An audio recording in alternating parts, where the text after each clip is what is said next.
Ahora vamos a ver las instrucciones, cómo se guardan, en qué tipo de formato.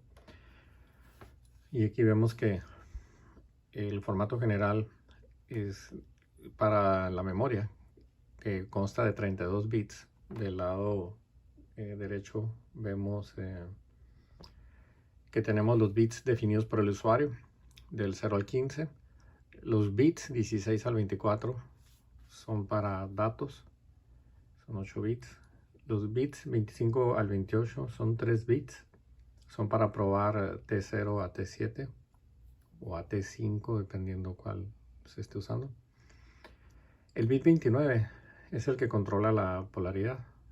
Entonces este bit es el que controla si se va a probar una condición aquí en lógica positiva o en lógica falsa. O sea, en lógica verdadera o en lógica falsa. Aquí es el código objeto. El código objeto es el que... Dejen seleccionar aquí nada más un color.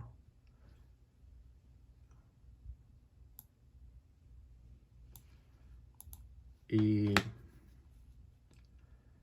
entonces el código objeto aquí es donde se guarda el código operacional, es decir, en estos 5 bits se guardan cuál instrucción se va a ejecutar. Y la caja de codificación es la que decodifica esta instrucción, sus 5 bits. El OE es el Output Enable, es el que define si la salida va a estar en alta o en baja impedancia. Bien, entonces así es como se usan los 32 bits de la memoria. Okay. Para probar, si se fijan aquí en el modo de prueba, aquí vemos que los bits, dice del 0 al 3, o sea, son 4 bits. Si formamos el código binario 0, pues probamos la entrada T0. Y así, en código binario hasta la T7. Si ponemos el número 8 aquí, en código binario, estamos probando el flip-flop EQ para saber si un resultado fue igual a 0. Y si ponemos aquí el código 9, estamos probando si el registro de conteo llegó a 0. ¿Okay? Eso es para los lazos o ciclos. Y si queremos que una instrucción sea incondicional, es decir, que no pruebe nada, que simplemente se ejecute, entonces cualquier código binario del 10 al 15 va a ejecutar esto de manera incondicional. El bit de polaridad pues permite al usuario, como les dije, probar ya sea aquí con lógica positiva o lógica negativa. Bien. Ahora, ¿cuál es el formato cuando se van a hacer comparaciones? Que es lo que llamamos comparison instruction. ¿Cuál es el formato de comparaciones? Las comparaciones son para saber si es menor que, igual que. Muy bien. Entonces, es para saber sobre todo si hay igualdad. Entonces, lo que se hace es que aquí se respetan los 16 bits del usuario. Aquí se pone una máscara en código binario para definir cuáles bits quieren probar o quieren multiplicar por esta constante. ¿Okay? Aquí va la constante que pues, puede ir en código binario o en otro código. Aquí va el código objeto, la instrucción, y ya lo ve que sigue siendo la sincronía de la impedancia. Ok, para controlar la impedancia. Pues bien, entonces si se fijan, el formato de una comparación es diferente. Bueno, aquí viene una tabla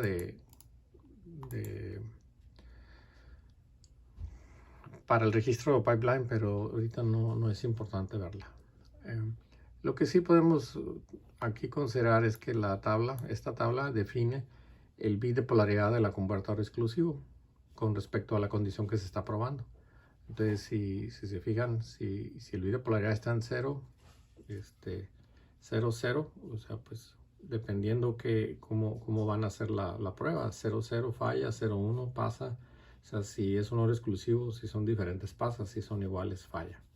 Y ustedes definen esa condición. Bien. Ahora, el conjunto de instrucciones es muy importante porque el conjunto de instrucciones nos ayuda aquí a definir, sobre todo en el lado izquierdo. Ahorita vemos el lado derecho. Nos ayuda a definir cómo se está comportando cada instrucción, qué es lo que hace. Por ejemplo, el goto, que está aquí, goto, esta instrucción es un brinco, un salto que puede ser condicional o incondicional. Entonces, si ustedes van en la instrucción 30 en el contador y luego saltan a la instrucción 31 y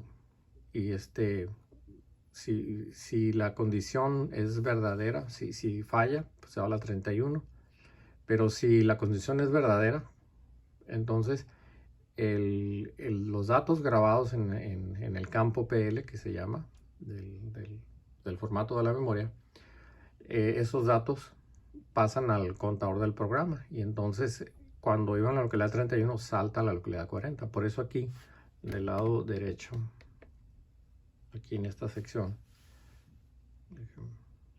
¿cómo lo amplifico? Muy bien, aquí en esta sección se ve que lo que les acabo de explicar, que el contador del programa se transfiere, el contador incrementado, el PC+1, se transfiere. Pero primero los datos se transfieren al contador del programa si la condición es verdadera. ¿Okay? Si no es verdadera, continúa con el código. Por eso dice aquí que continúa porque falla la instrucción. Es else. Pero si la condición es verdadera, el campo PL, los datos del campo PL se transfieren al contador del programa y por eso se ejecuta un brinco. Pero si en las comparaciones hacemos los códigos binarios 10 para arriba, como lo vimos hace un momento, pues podemos hacer que la condición sea que no haya ninguna condición, que simplemente el micro ejecute un brinco. Eso se llaman brincos incondicionales, un goto. ¿Ok? Bien. También existen los brincos condicionados por una máscara, o sea, por el producto TM. Es decir, los bits del 0 a 7 se multiplican por los bits de acuerdo a qué campo van a probar, a cuáles test o cuáles test inputs o entradas de prueba quieren testear o probar. Entonces, este diagrama nos dice que van en la 30, falla y ahora van a ejecutar la 31. Entonces se ejecuta el producto TM y el resultado que dé, si da el resultado 10, brinca el 10. Si el resultado de TM fue 20, salta a la localidad 20. Si ese resultado fue 40, salta a esta localidad. Y si no, pues continúa con la 32. O sea, por defecto, o sea, else es por defecto. Entonces, si la condición es verdadera, el producto TM se ejecuta y se transfiere al contador del programa, de lo contrario continúa. Esto se ejecuta, es muy importante notar que esto se ejecuta en un solo ciclo de máquina. ¿Okay? No ocupó macrociclos como ejecutan los microcontroladores, ¿no? En un solo ciclo de máquina. ¿Okay? Así que sería el inverso de 25 MHz. Ese sería el tiempo que se tarda en transferirse. Por eso son muy veloces los microsecuenciadores. También hay otra instrucción que se llama goto stk, o sea, si quieren saltar al stack, o sea, lo que está en la parte de arriba del stack de la memoria LIFO, si lo quieren tomar y saltar a esa localidad. Muchos micros, incluyendo los de Motorola y los de Microchip, tienen esa condición de controlar el stack. Bien, de saltar a datos que estén en el stack. ¿Okay? Y generalmente pues es el valor TOS, que es la parte superior, el top of stack, la parte superior del stack se transfiere al PC. Otra condición muy interesante, otra instrucción, microinstrucción debería decir, es fork, que es como un tenedor. ¿Y por qué? Porque aquí van en la 30 y en la 31. Ustedes Dice, si pasa la instrucción, te vas a la 40. Si no pasa, te vas a la localidad 50, que es lo que tiene el TOS. ¿Ok? Entonces, esta es la manera en la que se transfieren los datos. Por eso aquí se ve, aquí más claro se ve, si la condición es verdadera, entonces el campo PL lo transfieres al contador del programa, o sea, brincas al campo que tú le dices, a la etiqueta que tú le estás diciendo.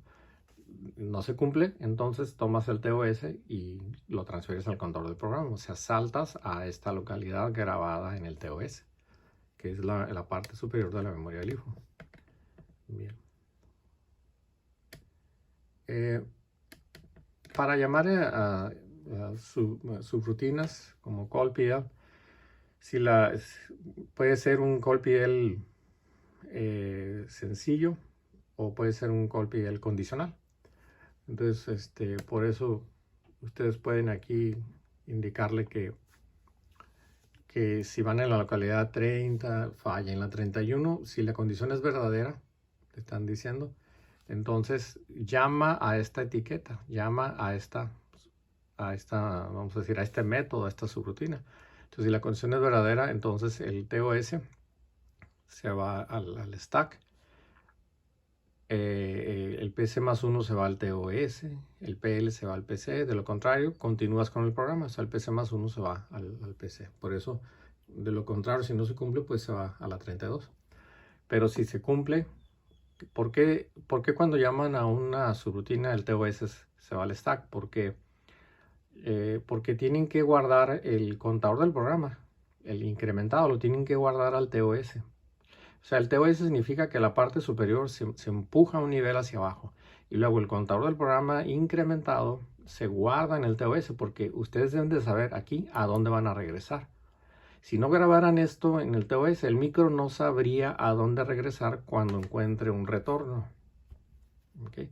Aquí sí va a saber a dónde regresar porque el PL, el PC más 1 se guarda en el TOS. Y también el campo PL se guarda en el PC, es decir, la etiqueta donde voy a saltar, donde voy a llamar a ese método, transfiérela al contador del programa porque quiero brincar a ese método, a esa subrutina. Y si no se cumple, pues el contador incrementado, o sea, la siguiente instrucción, transfiérela al contador del programa porque no voy a saltar a esas etiquetas. Entonces es muy importante ver todo lo que ocurre en un micro secuenciador. Por supuesto son muchas instrucciones, son como 28 instrucciones y todas son muy potentes. No pretendo cubrir todos estos métodos, pero nomás los más importantes, como el retorno de una subrutina. Entonces, en el retorno de una subrutina ahora ocurre lo contrario. Ahora la parte superior del stack, esta, se va al stack. O sea, es decir, el TOS, como viene aquí, la parte superior del stack de la memoria del IFO, o sea, del stack, se va al contador del programa para que regrese. O sea, el retorno ustedes lo van a encontrar al final de un método. ¿Y qué pasa el stack? El stack empuja los datos al TOS, o sea, de abajo hacia arriba. Si no se cumple la condición, pues el contador del programa se incrementa y sigue con la siguiente instrucción, como se muestra aquí. Bien, entonces también hay diferentes maneras de retornar, hay diferentes maneras de cargar datos, cómo cargar una constante, ¿okay? Cómo leer, tomar un dato, multiplicarlo y cargarlo, cómo empujar datos a la memoria LIFO, cómo sacar datos de la memoria LIFO. Y todo esto pues es lo que va formando las operaciones de un microcontrolador, porque todas estas son instrucciones en lenguaje máquina. ¿Okay? Muy bien, entonces a ustedes se les va a asignar pues que varias de las instrucciones las terminen y las expliquen en su cuaderno. Muy bien, gracias.